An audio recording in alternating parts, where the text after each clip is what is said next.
Uncertainty in average value of many measurements, ये indicating uncertainty का topic continue है। अच्छा, एवरेज वैल्यूज में जब हम एवरेज मालूम करते हैं तो तब हम अनसर्टेनिटीज के साथ क्या करते हैं।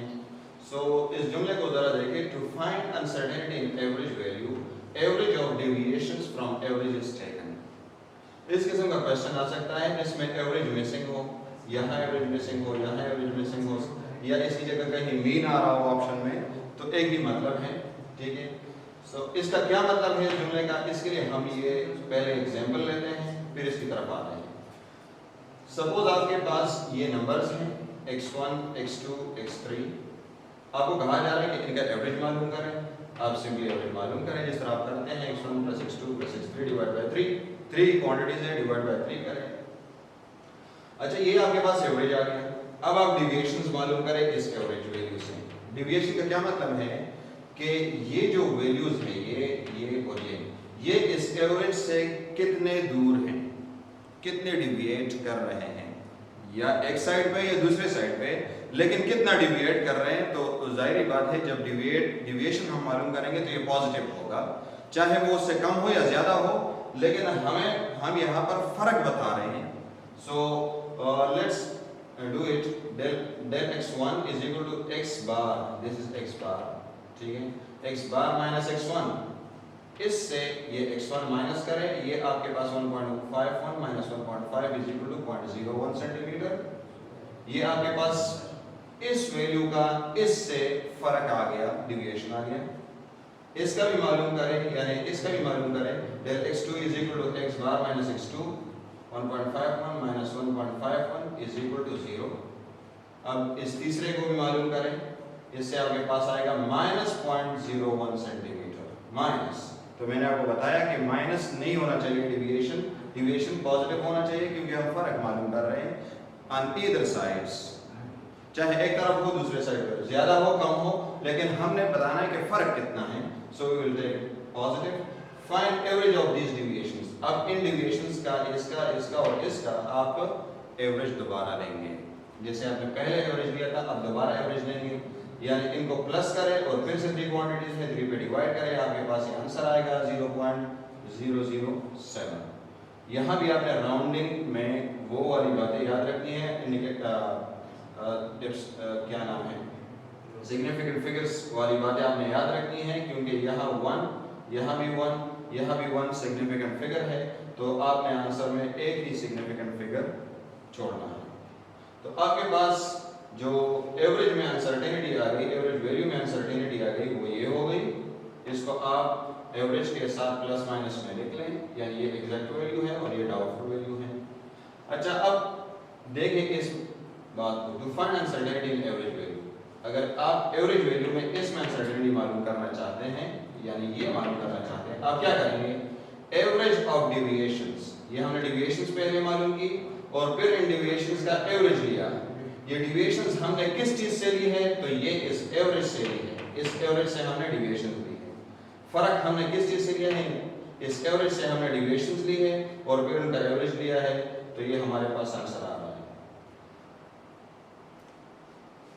अनसर्टेनिटी इन टाइमिंग एक्सपेरिमेंट।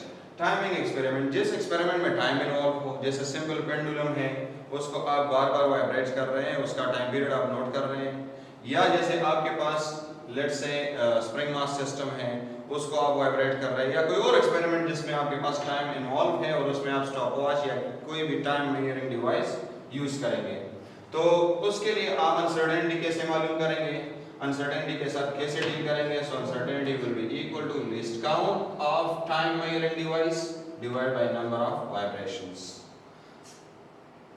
अच्छा, इस आप जहन में रखें, बल्कि आपको मालूम है कि टाइम पीरियड मालूम करने के लिए total time of vibration divide by number of vibration हम लेते हैं। जैसे अगर आपको कहा जाए कि एक सिंपल पेंडुलम है और उसने 54.6 सेकंड्स में 30 वाइब्रेशंस की हैं, तो आप टाइम पीरियड मालूम करें, तो टाइम पीरियड के लिए आप क्या करेंगे, 54.6 डिवाइड बाय 30, यानी आप एक वाइब्रेशन का टाइम मालूम करना चाहते हैं, तो इस 30 पे डिवाइड करेंगे, आपके पास 1.82 सेकंड्स आ जाएंगे।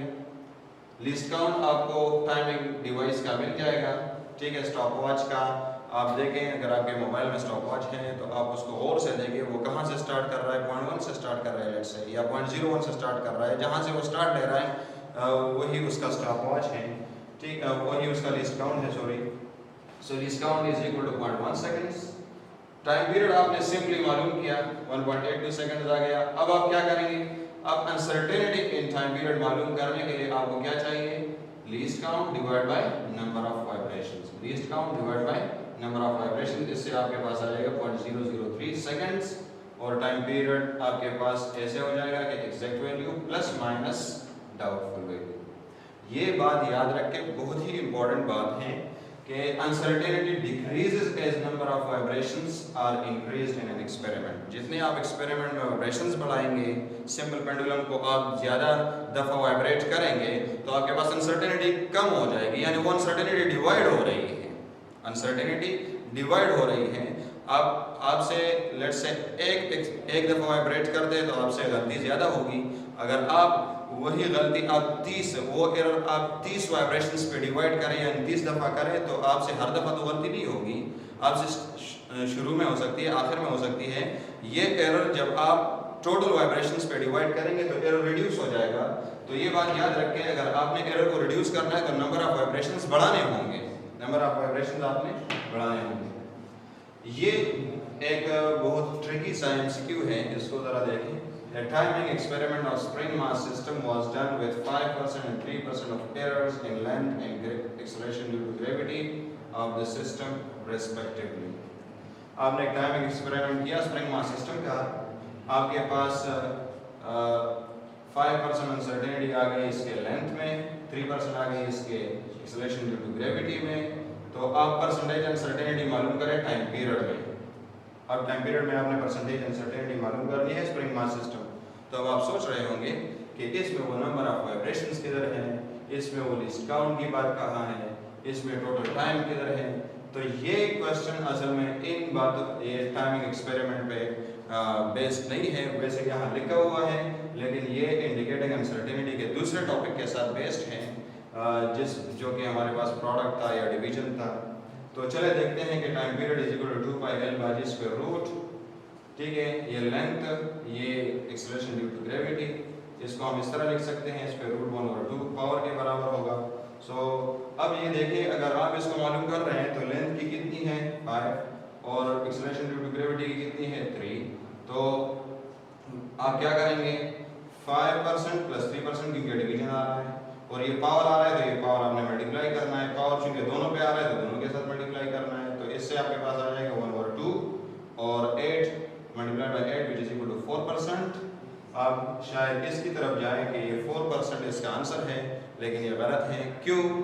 क्योंकि यहाँ बात की गई है स्प्रिंग मास सिस्टम की, स्प्रिंग मास सिस्टम की, और आप फार्मूला यूज कर रहे हैं सिंपल पेंडुलम का। तो स्प्रिंग मास सिस्टम के लिए जो हमारे पास टाइम पीरियड का फार्मूला है वो ये है, उसमें m और k है, और m और k में यहाँ पर आपको परसेंट अनसर्टेनिटी या कोई डेटा गिवन नहीं है, ठीक है, तो आप इसको डिटरमिन नहीं कर सकते, ठीक है। तो ये कैलकुलेशंस मैंने इसलिए की कि आप स्क्वायर रूट वाले क्वेश्चंस के साथ भी डील कर सकें, हालांकि ये गलत है।